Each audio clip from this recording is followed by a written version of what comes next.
आप सुन रहे हैं राहुल सिंह की मधुर आवाज में। Music by Subhash Singh.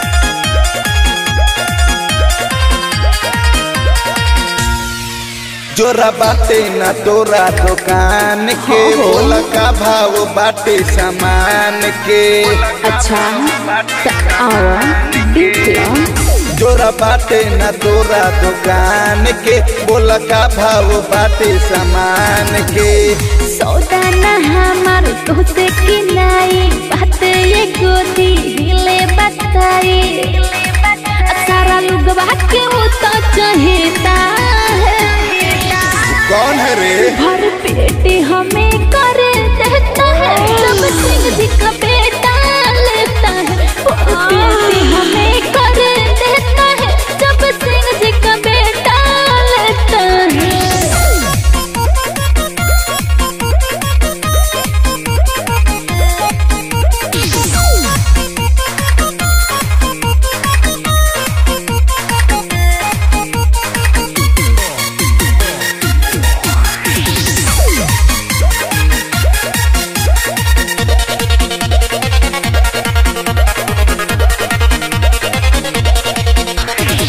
बर बाजार लगवले बारी, मेकअप टेकअप सजवले बारी।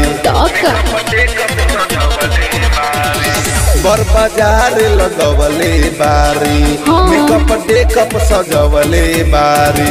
कितना योइले कितना गोइले, तोरा लेखा कुछ नहीं गोइले। सच कोहिले भाइयों को नेता है। क्या करेगा रे?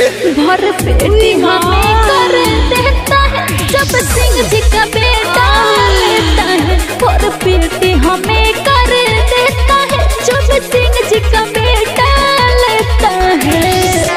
जब सिंह जी का बेटा लेता है, जब सिंह जी का बेटा लेता है।